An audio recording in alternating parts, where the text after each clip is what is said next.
Olá, começa agora mais uma Entrevistas DPE e hoje o nosso assunto é sobre agricultura. O que está acontecendo na nossa capital Boa Vista para desenvolver a agricultura? O nosso bate-papo é com César Riva, ele que é secretário adjunto de Agricultura e Assuntos Indígenas. Seja bem-vindo. Obrigado, Lana. Mais uma vez, obrigado pelo convite. Estamos aqui para prestar as informações necessárias para a população, principalmente os agricultores, né? O pessoal da zona rural, que é o nosso público-alvo. E é um assunto de interesse geral, porque a agricultura em movimento, a economia também entra em movimento e todo mundo ganha. César, primeiramente eu gostaria de falar de um projeto muito interessante que repercutiu na mídia essa semana, sobre um projeto piloto de produção de tambaqui. E o mais interessante é que esse projeto piloto, ele foi desenvolvido dentro de uma comunidade indígena e, inclusive, já teve a primeira despesca. Fala pra gente um pouquinho sobre esse projeto. Bem, esse é um projeto de piscicultura que visa atender a todas as 18 comunidades indígenas aqui do município de Boa Vista. Nós começamos no ano passado pela comunidade A Serra da Moça. Posteriormente, já escavamos tanque em outras 5 comunidades, então Daroura, Vista Alegre, Campo Alegre, Ilha e mais recentemente no Truaru da Cabeceira, tá? Então nós temos aí 6 comunidades já sendo atendidas. Nós iniciamos pela Serra da Moça porque, como todo projeto que nossa secretaria elabora, tem todo um planejamento da atividade para depois a implantação em todos os demais locais. Então, nós começamos pela Serra da Moça.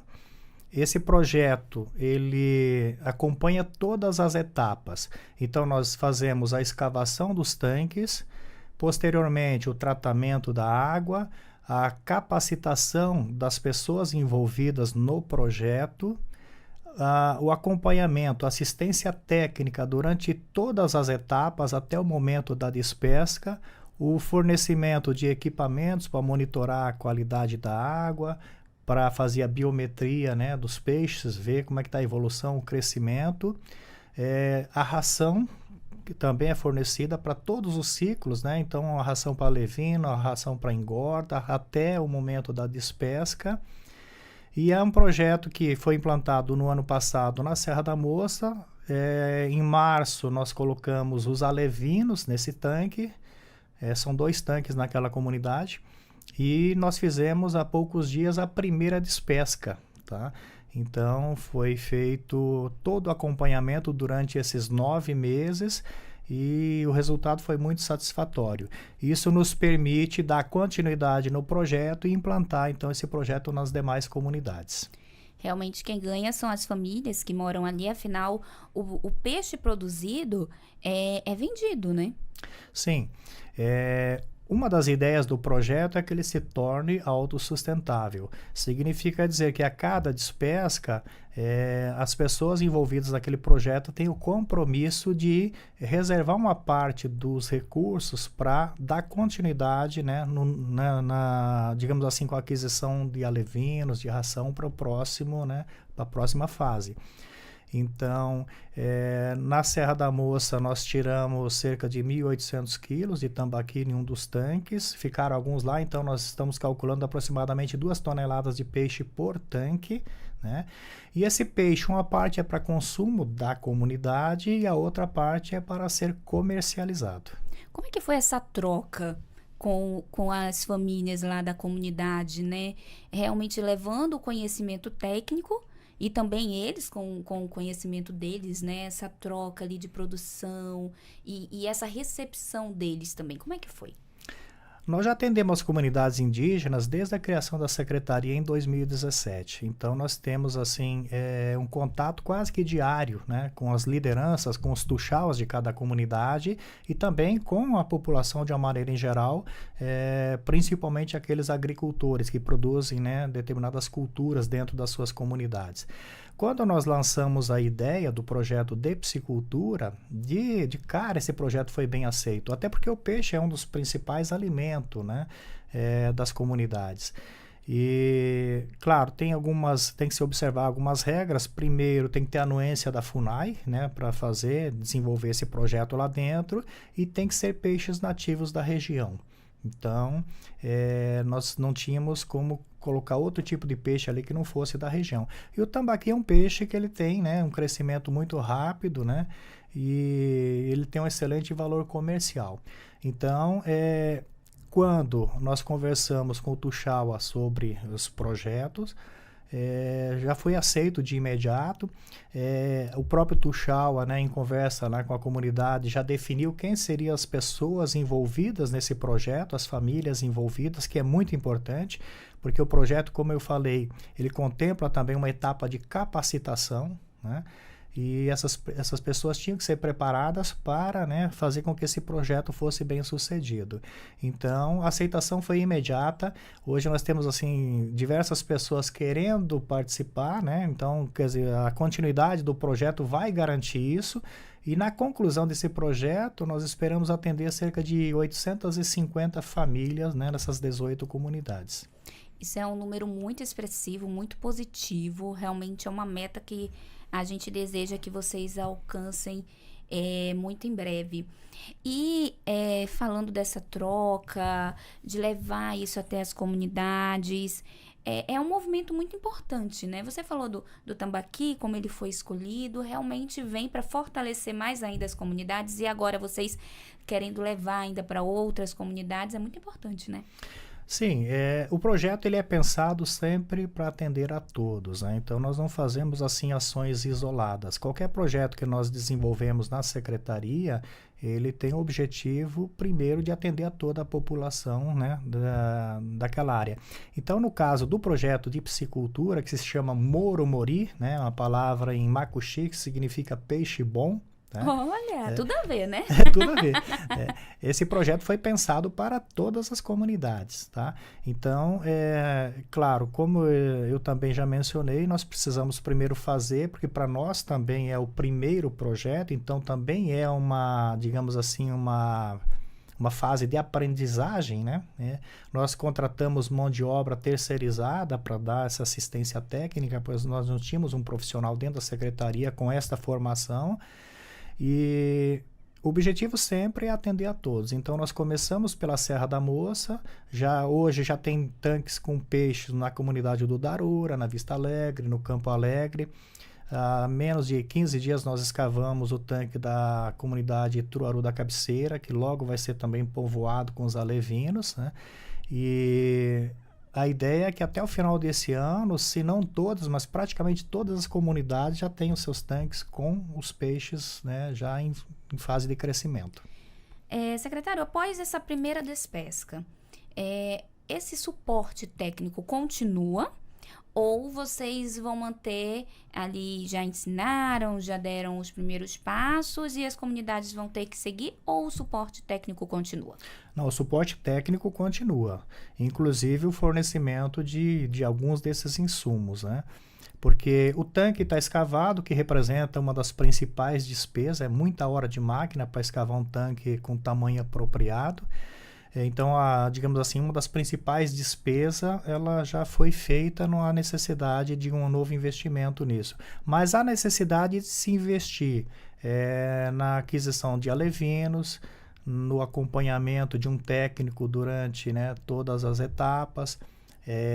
Os demais equipamentos necessários também já ficam na comunidade, então rede de arrasto, caixa d'água, os equipamentos para fazer o monitoramento da qualidade da água, tudo isso já foi entregue dentro das comunidades, não precisa fazer uma nova aquisição, a não ser os reagentes utilizados nesses testes, né? Mas a gente sabe que a necessidade de dar continuidade, inclusive no suporte financeiro, até que a atividade se torne autossustentável.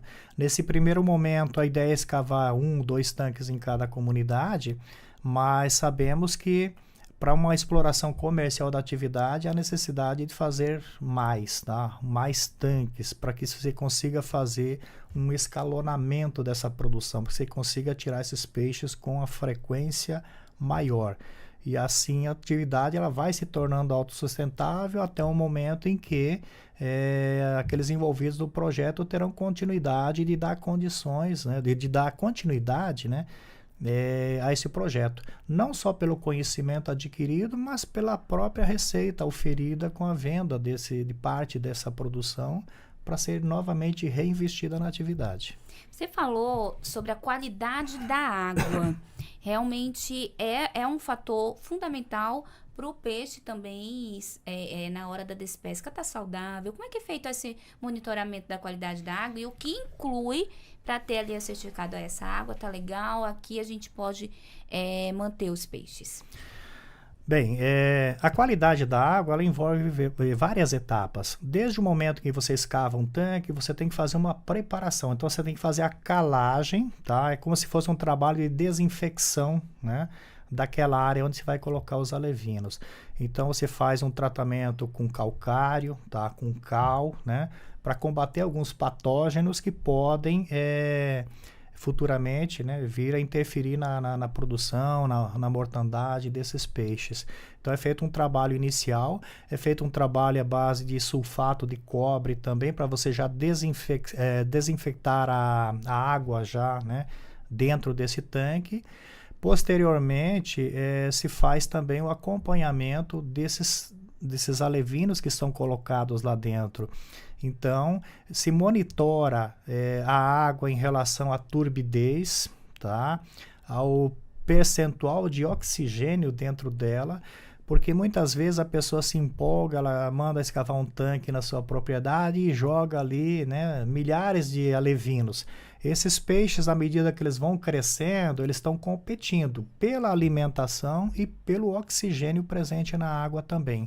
Então, quanto mais o peixe cresce, mais oxigênio ele precisa. Então, quer dizer, dentro desse tanque, se você coloca, por exemplo, como lá, se você coloca 2.000 alevinos num tanque desses, que nós temos um padrão, né, de tamanho desses tanques, você coloca 2.000 alevinos, enquanto ele está crescendo até um certo ponto, está ótimo, né? Ele está recebendo a ração e não tem grandes problemas com relação ao oxigênio. Mas a partir de um certo tamanho, você tem que ir tirando, né, parte desses peixes lá de dentro para que eles possam se desenvolver adequadamente, né? Que não tenha essa competição, principalmente pelo oxigênio, tá? Então, um tanque desses que você, aqui uma hipótese, tenha colocado 2.000, né? Quando esse peixe atingir um certo tamanho, você tem que reduzir para 1.000, para 700, né? Peixes apenas ali dentro. E aí eles vão ficar aí até a sua fase de despesca sem grande competição pelo ar, né? Pelo oxigênio presente na água. Olha, realmente é um monitoramento constante, né? Agora a gente passa por um verão atípico, extremamente quente, temperaturas aí chegando a 40 graus facilmente, e o nosso rio secando, os igarapés também. Como é que está sendo feito para manter ali o nível da água no nível adequado? Essa é uma pergunta interessante. Importante dizer que aqui em Roraima nós sofremos o impacto direto do fenômeno conhecido como Laninha e El Niño, né? Então nós temos aí saímos de 3 anos de Laninha, que é um período de chuvas regulares, né? E entramos este ano de 2023, a partir da metade do ano, no período El Niño, que é caracterizado pela falta de chuvas. Quando chove, chove muito, assim, numa pancada, e depois fica sem chover durante muito tempo. E é o que nós estamos atravessando agora. Então, desde agosto de 2023, a gente vê o nível de água, né, dos tanques, dos reservatórios, rios e igarapés, cada vez mais baixos, né? Então, o projeto tem essa preocupação. Por quê? Se nós temos aqui um regime de chuvas regulares que vai de abril até final de agosto, os primeiros dias de setembro, nós sabemos que o lençol freático vai estar, né, no seu ponto, digamos assim, mais baixo na véspera de começar esse período de chuvas. Então, fevereiro, março é o ponto em que essa água está mais profunda. Então, a ideia de escavar um tanque também tem a ver com isso. Porque se eu escavar um tanque no período de chuvas, eu vou ter problema para chegar com a máquina até aquele local. E segundo, na hora que eu começar a escavar já vai aparecer água. Então se imagina que o lençol freático seja muito superficial, quando na verdade não é. Ele está ali naquela altura porque está chovendo, né? Então a melhor época para escavar tanques é agora, em fevereiro, março, quando o lençol freático está lá embaixo. Então, quando você escava um tanque que você atinge, né, a água, você sabe que a água não vai baixar mais do que aquilo, salvo algum outro grande problema de seca.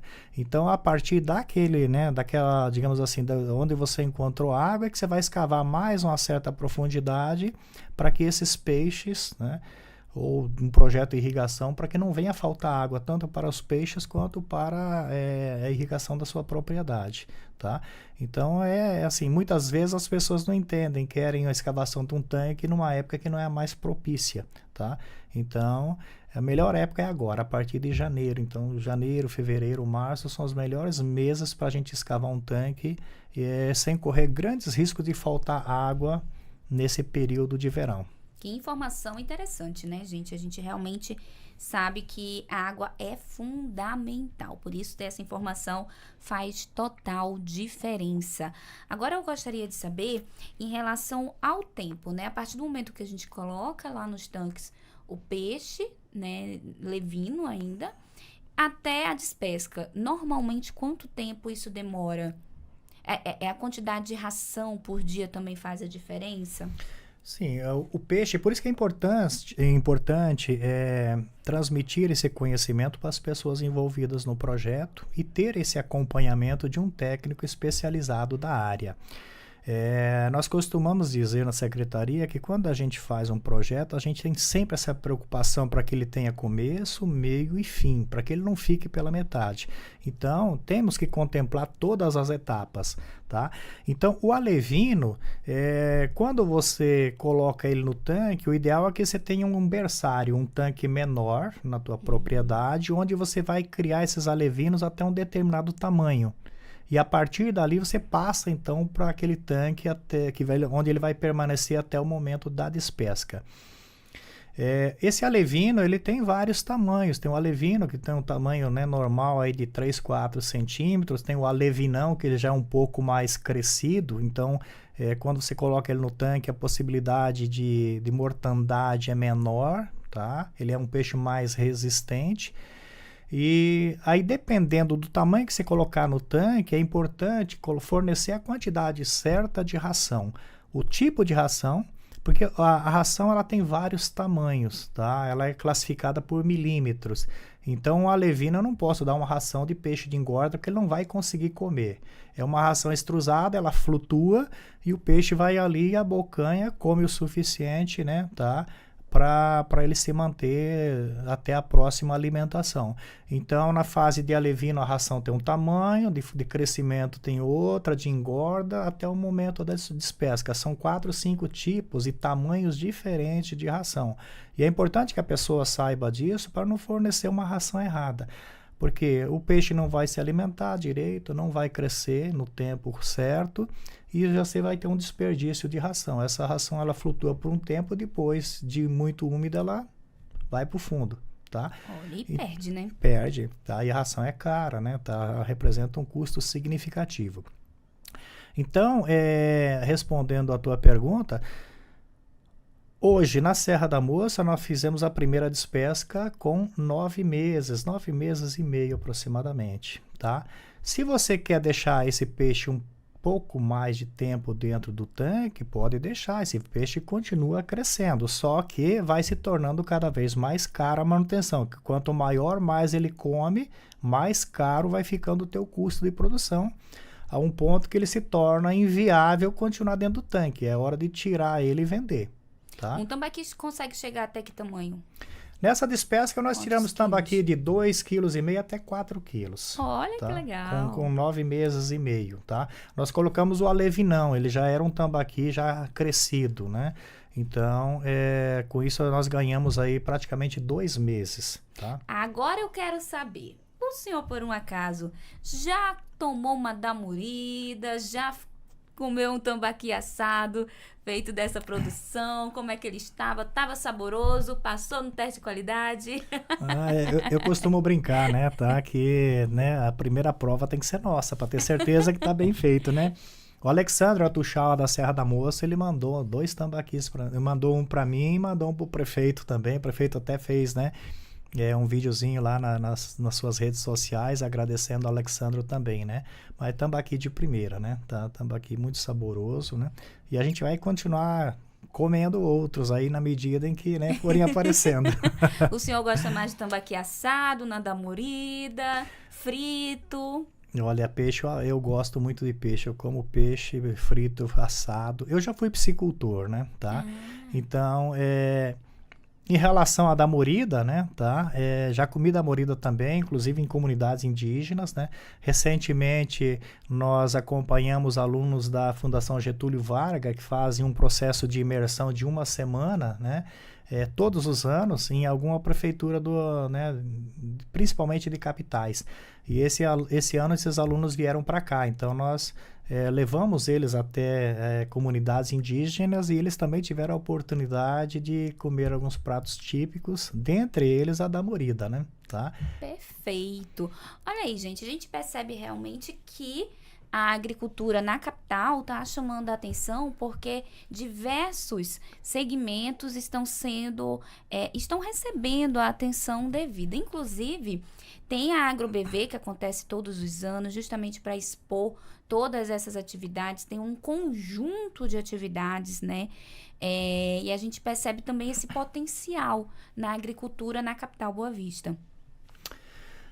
Sim, eu confesso que eu não conheço outra prefeitura que tenha um centro de difusão tecnológica, tá? Nós temos ali na Estrada do Bom Intento, né, o CDT, que é o Centro de Difusão Tecnológica, é o nosso campo experimental. Muita gente fica imaginando onde né? Se eu falar Campo de Girassol, ele já associa de imediato, tá? Então, o que é o CDT? O CDT, ele é uma área de 50 hectares que tem ali na Estrada do Bom Intento, onde nós realizamos todos os testes. Então, quando se pensa em criar um projeto novo, nós desenvolvemos primeiro lá. Vamos fazer todos os testes, as adequações, os ajustes necessários para só depois lançar a ideia. Então, o CDT ele funciona hoje como um local onde nós mantemos todo o maquinário, tá, da prefeitura, da secretaria, que presta serviço para os agricultores. Tá? É um local onde nós armazenamos os insumos, então sementes, né, calcário, fertilizantes, para ser distribuído todos os anos aos agricultores também. E ali tem o chamado campo experimental, onde nós realizamos diversos ensaios, tá, com N culturas. Então, ali é um laboratório, na verdade. Nós fazemos plantio de diversos tipos de hortifrutis, de grãos como soja, milho, sorgo, capim, o famoso campo de girassol. Tá?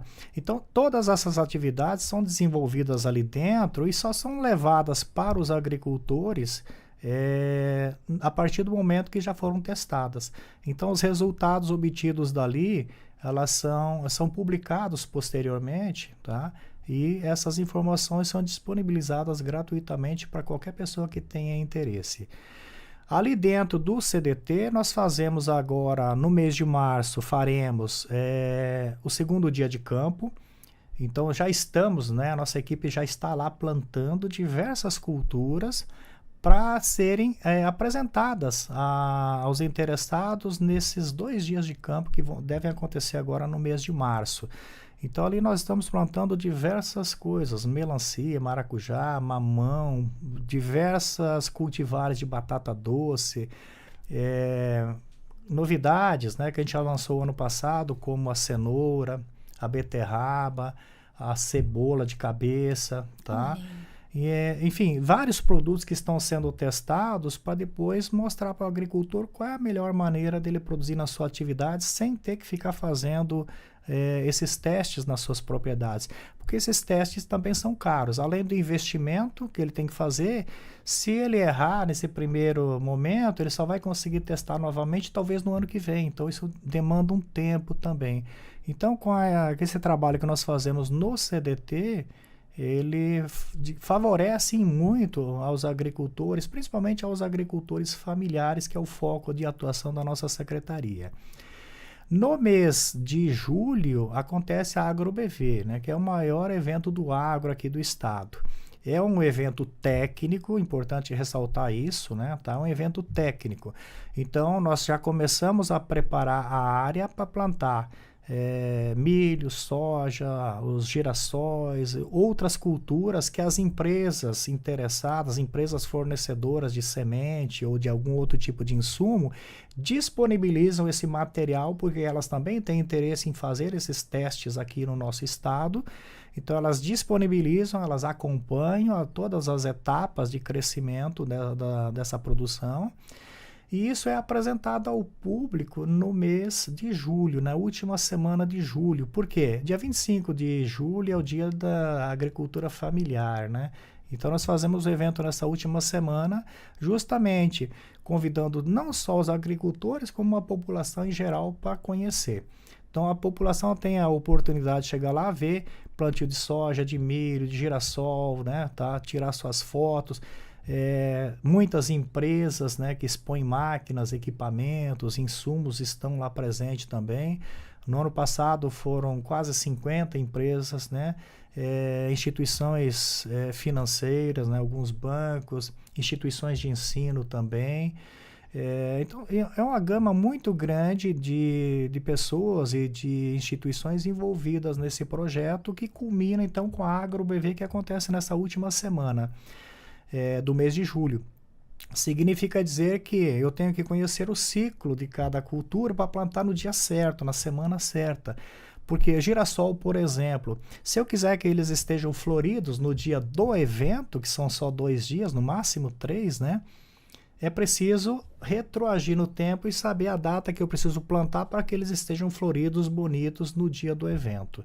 Então, para cada cultura tem um ciclo diferente, tem um período diferente. Então, eu tenho aqui, né, a minha equipe lá toda, ela acompanha isso e já começa a partir de janeiro fazer todos os preparativos para que no dia do evento esteja tudo lá lindo e maravilhoso, né? Tá? É um evento que ele já é consagrado, né? No ano passado nós recebemos 45 mil pessoas nesse evento, contadas uma a uma, né? Se você for no evento, você vai ver lá que as meninas que ficam na recepção, elas estão com um contadorzinho manual na mão. Então, cada sabe pessoa, a quantidade exata de pessoas. exatamente, a pessoa chega, o carro com vidro fechado, né? Pede para baixar o vidro, conta as pessoas e vai computando. Então são 45 mil pessoas efetivamente presentes ao evento, não é uma estimativa, né? Tá? E depois do evento a gente deixa aberto mais uma semana para que os alunos da rede pública tenham a oportunidade também de conhecer, tá? Então, nessa semana seguinte tem todo um acompanhamento dos técnicos, né, que vão explicando para a criançada como é que funciona. Eu acho muito interessante essa questão do girassol, porque eu lembro, inclusive, que meu sonho era ir no campo de girassol. Eu achava a coisa mais linda, realmente via as pessoas fora aqui do estado postando fotos. Aí teve a primeira AgroBV, que eu não vou lembrar agora especificamente o ano que foi, mas foi realmente aquela festa, todo mundo querendo ver de perto um girassol, um campo de girassol. Porém, não é só beleza, né? É uma flor que tem inúmeras formas de ser utilizada, de gerar renda. Conforme os estudos que vocês estão desenvolvendo no decorrer desses anos, o que a gente pode dizer? O que temos de conclusão? Em relação ao girassol, além da beleza das flores, tá? É lindo, né? É lindo, né? Ele tem um ciclo muito rápido, né? Tá? É uma cultura que em 90 dias, né? Desde o plantio até a colheita, né? Tá? Em praticamente 90 dias já tem toda a etapa consolidada, né? Então, o girassol ele serve, né? Tá? Não só para tirar as fotografias, como também o aproveitamento dessas sementes, tá? Tanto para a fabricação de rações, tá? Quanto para a extração do óleo, né? O óleo do girassol é um óleo que tem um valor agregado superior ao óleo de soja, tá? Esse material, né, essa palhada que resta dessa cultura também pode ser aproveitada, tá, na fabricação de silagem, tá, misturada a milho e outros componentes, como também matéria orgânica, né, para fazer, digamos assim, um melhor perfil do solo. Então você deixa isso sobre o solo, você vai ter um solo que vai manter uma umidade maior, uma temperatura melhor, tá? E aqueles micro-organismos presentes no solo vão fazendo o seu trabalho ali, para que quando chegar a outra etapa, né, de plantio, que seja do girassol, né, ou de outra cultura naquela área, esse solo já tenha um pouco mais de valor nutritivo para as plantas que virão ali, né? Então o girassol tem N, né, tem N utilidades. No ano passado, durante a AgroBV, teve inclusive uma empresa de Manaus que manifestou interesse em comprar semente de girassol para a fabricação de fármacos, né? Tá? Olha. Ele pode ser utilizado, então, também para a fabricação de medicamentos, de cosméticos, né? Ele tem diversas utilidades. E a produtividade aqui se mostrou assim bem atraente, tá?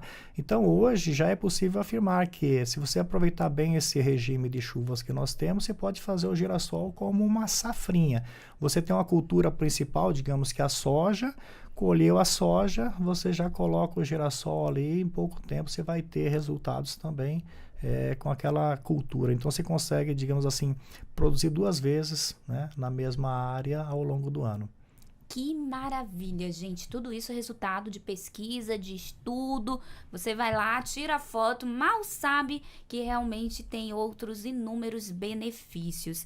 E continua, a Secretaria Municipal de Agricultura e Assuntos Indígenas continua em atuação em vários segmentos, mesmo fora da feira de exposição, né, a AgroBV. Inclusive tem um projeto que me chamou muita atenção, que trata-se do Irriga BV, né? Fala um pouquinho pra gente, que projeto é esse, qual o objetivo dele? Bom, o Irriga BV, ele nasceu de uma necessidade constatada, né? A gente não lança nenhum projeto maluco, né? Tá? As ideias podem ser malucas, né? Mas a gente consegue implementar e fazer com que ele se torne viável, né? Então, hoje, como a gente sabe que você tem um período de chuvas, né? Que vai até final de agosto, começo de setembro, de setembro até abril do outro ano, não chove regularmente. Então, quem pretende plantar alguma coisa neste período necessita de irrigação, tá? E a irrigação, ela pode ser feita, né, através de motores elétricos, e o custo da energia elétrica, né, é altíssimo. Pode ser feito com motores a gasolina e motores a diesel, tá? Que além de serem poluentes, tá, também são fontes digamos assim, de combustíveis fósseis que são caros. E o agricultor muitas vezes tem que se deslocar da sua propriedade, 50, 100 quilômetros de distância, para vir até um posto e comprar. Então também tem um custo, né, logístico que tem que ser somado ao custo do litro desse combustível. Tá? Então, a ideia do Irriga BV, ela nasceu justamente da necessidade de garantir que os produtores tivessem uma irrigação constante durante esse período, né, de secas, e que essa irrigação tivesse o menor custo possível. Tá? Porque hoje a irrigação feita no modelo tradicional, o principal custo de produção é exatamente a energia elétrica ou o combustível. Então, a ideia nasceu justamente para suprir essa necessidade que o pequeno agricultor e as comunidades indígenas tinham de conseguir produzir alguma coisa nesse período de verão que tivesse o fornecimento de água garantido. Então, como eu falei, o CDT ele é um laboratório. Nós fizemos a compra de um primeiro kit, tá, que nós imaginamos que seria o modelo ideal para irrigar 1 hectare. Instalamos lá dentro do CDT e começamos a fazer os testes. E durante praticamente 1 ano nós fizemos todos os ajustes necessários para dizer, olha, esse aqui é o modelo padrão para a gente poder elaborar um projeto. E foi a partir daí, então, que nós implementamos no início do ano passado este projeto, onde nós compramos inicialmente 35 kits para instalar nas propriedades rurais e também nas comunidades indígenas. A aceitação foi ótima, Num primeiro momento, nós tivemos cerca de 150 inscrições para 35 kits, tá? E agora nós já finalizamos uma segunda licitação, já adquirimos mais 97 kits para serem instalados a partir de fevereiro. Então, mais 97 propriedades vão estar sendo beneficiadas com esse kit. O kit ele foi dimensionado para 1 hectare, mas nada impede que, se o agricultor tiver condições, ele ao lado ele faça mais 1, 2, 3 hectares, colocando essas tubulações necessárias e fazendo só uma manobra de válvula, né? Irriga uma área, fecha a válvula, abre a outra e assim sucessivamente. Então hoje nós já temos agricultores trabalhando em 4 hectares de área com apenas um kit que foi instalado no ano passado. E é claro, essa pessoa está rindo à toa, né? Porque ele está economizando aí de 8 até 12 mil reais por ano só com essa economia, não precisando mais comprar gasolina, diesel, ou com a redução na sua conta de energia elétrica. Tudo isso faz parte de um plano de desenvolvimento de agronegócio? Nós temos o carro-chefe da secretaria é o PMDA, que é o Plano Municipal de Desenvolvimento do Agronegócio. É a partir do PMDA que nós elaboramos esses outros projetos, tá? Então, o projeto o PMDA ele nasceu em 2018 com o fornecimento de insumos, calcário, sementes e fertilizantes para a agricultura familiar, tá? O foco sempre é a agricultura familiar que tem o pequeno produtor ele tem muito mais dificuldade de ter acesso a linhas de crédito, muitas vezes ele não tem garantias, né, para fornecer a um banco e obter um empréstimo, né? Então o PMDA ele nasceu exatamente para suprir essa lacuna, essa dificuldade de acesso ao crédito que o pequeno agricultor tinha. Então, num primeiro momento, foi feita a liberação de calcário, de sementes e dos insumos necessários para o plantio na sua propriedade. Posteriormente, se viu que não bastava fornecer os insumos, tínhamos que complementar o projeto com outras iniciativas. E aí veio a questão do maquinário, porque muitas vezes o agricultor ele tem a vontade, ele tem a terra, ele tem a vontade de produzir, mas ele não tem as condições necessárias e suficientes. Então não bastava ele receber os insumos se ele não tem como colocar isso na terra para produzir.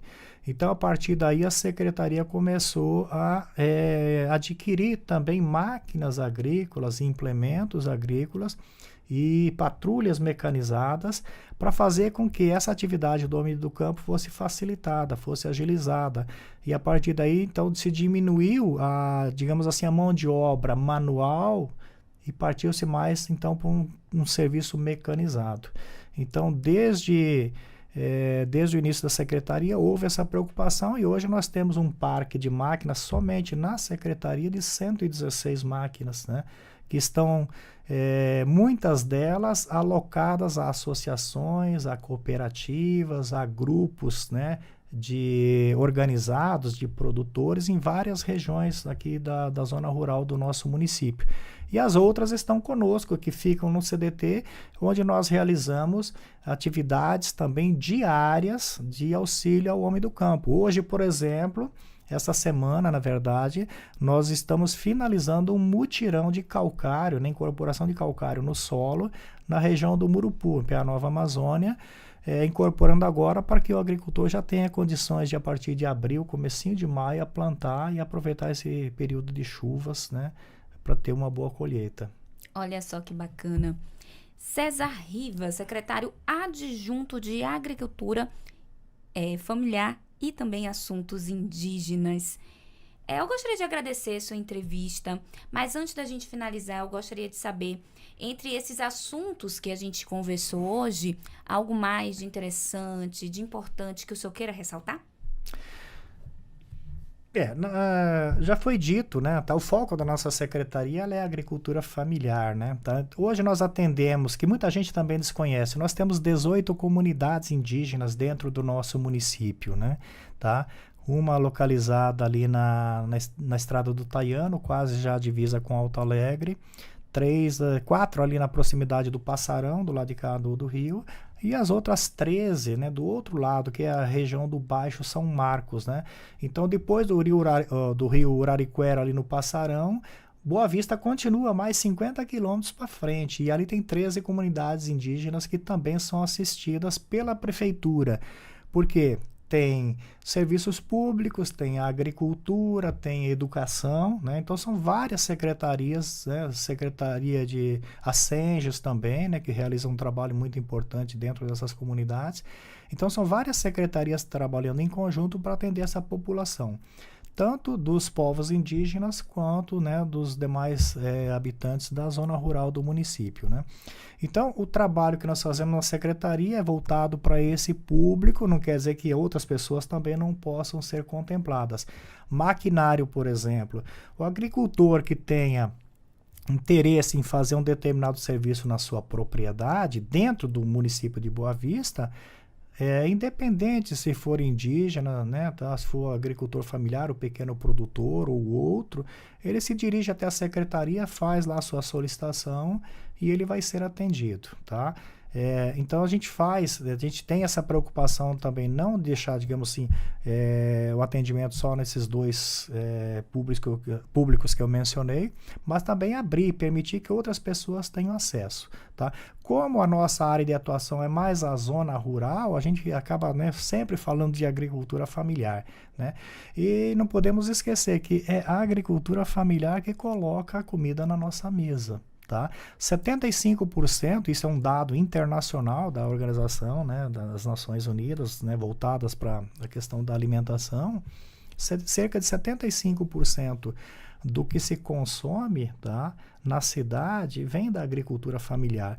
Então são pessoas que têm terra para produzir, mas muitas vezes não têm a condição necessária, né, suficiente para poder fazer com que a sua propriedade seja produtiva, que ela tire dali não só o seu sustento, como ela também possa ter um incremento da sua renda com a comercialização desse produto.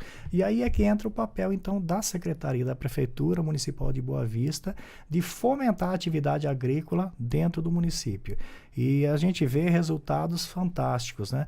Se vocês tiverem a oportunidade de um dia conversarem com as pessoas que estão sendo beneficiadas pelo programa, você vai ouvir histórias assim fantásticas. Pessoas que começaram do nada e hoje já tem muita coisa graças ao PMDA. Nós temos assim e também incentivado alguns polos de produção, o polo da melancia, polo da batata doce, tá? E vem por aí novos polos também, que eu não quero criar uma expectativa nesse momento, mas numa próxima entrevista talvez a gente possa falar sobre isso. E nós acreditamos tanto, né, no desenvolvimento desses polos que nós estamos construindo, né, já há alguns meses, lá na região do Truaru, na vicinal 3 do Truaru, uma agroindústria para o processamento da farinha de batata doce. A farinha, olha, que legal! A farinha hoje produzida, ela é produzida, digamos que de uma forma artesanal, né? Tem um trabalho manual grande, né? Um dispêndio de horas de trabalho para que essa farinha chegue, né, ao mercado, né? Chega na mesa do consumidor. Com a construção desta agroindústria, que vai processar não só a farinha da batata doce, como também a farinha da mandioca, tá? E, paralelamente, na elaboração de outros produtos, né, cuja matéria-prima sejam essas farinhas, tá? Pães, doces, bolos, geleia, compotas, enfim, uma série de outros produtos que fazem com que a batata doce, a mandioca, tenha, digamos assim, um valor agregado. Além de você comercializar ela in natura, você vai ter a oportunidade de processar ela e vender com um melhor preço, gerando um incremento da renda desses agricultores envolvidos nesse projeto. Que legal, né, gente? E é assim que a economia gira, gera renda para as famílias, para as comunidades indígenas. Muito legal essa iniciativa. Uma última pergunta. Para os pequenos agricultores que queiram, ou pessoas mesmo que queiram iniciar, estão ali, com base na sua experiência, qual o conselho que o senhor deixa? Bom, o primeiro conselho é, se já tem a propriedade, se já tem a sua terra e quer iniciar na atividade, se não tem conhecimento, que procure assistência técnica, né? Uma coisa que eu não mencionei, mas que nós também disponibilizamos na secretaria. Então, o PMDA hoje, ele contempla o fornecimento dos insumos, das sementes, do maquinário e da assistência técnica, que é muito importante. O CDT, como eu já mencionei também, ele é um laboratório, ele é um campo experimental. Então, nós fazemos os testes ali e a nossa equipe técnica já tem o conhecimento suficiente, necessário, para apresentar para essas pessoas que queiram iniciar na atividade. Muitas vezes o agricultor começa sem muito conhecimento, acaba fazendo um investimento pesado, não tem os resultados que ele esperava e ele acaba desistindo da atividade, tá? Eu lembro que há poucos anos costumava-se dizer que no lavrado não se plantava nada, não se plantava milho, nada nasceria dali. E hoje nós temos, assim, excelente produtividade com diversas culturas. Então, nós temos hoje já um know-how que nos permite repassar esse conhecimento para essas pessoas interessadas. Então, quem tem essa intenção pode nos procurar na secretaria, né, na SMAI, Secretaria Municipal de Agricultura e Assuntos Indígenas, que fica localizada ali na Villeroy, no centro, na Villeroy, esquina com a rua Ajuricaba. Qualquer pessoa que chega lá vai ser atendido, que seja por mim, pelo Guilherme, que é o titular da pasta, pelo Fábio, que é o diretor responsável técnico, né? Então, qualquer pessoa pode nos procurar que com certeza vai ser atendido. Da mesma maneira, se tiver necessidade de uma máquina, né, para realizar algum tipo de serviço na sua propriedade rural, também pode nos procurar lá, que nós fornecemos todas as orientações, tá? Fazemos visita nas propriedades, que muitas vezes o agricultor quer desenvolver uma atividade, quer escavar um tanque, e esse serviço, né, a execução desse serviço é precedida de uma visita técnica. Então, o técnico vai até a propriedade, analisa, vê se aquela é a melhor área para aquilo que o agricultor está pretendendo, orienta ele e depois o serviço é executado. Perfeito! Muito obrigada pela entrevista. Estamos à disposição. Precisando, pode contar conosco. É sempre um prazer estar aqui e poder repassar, né, um pouco das atividades, né, que nós desenvolvemos na SMAI. Mais uma vez, muito obrigada. Eu conversei com o César Riva, ele que é secretário adjunto municipal de Agricultura e Assuntos Indígenas. Se você tem interesse em acompanhar assuntos de interesse público, basta nos acompanhar pelo Deezer, Spotify e YouTube. Eu sou Lana Francis e até a próxima!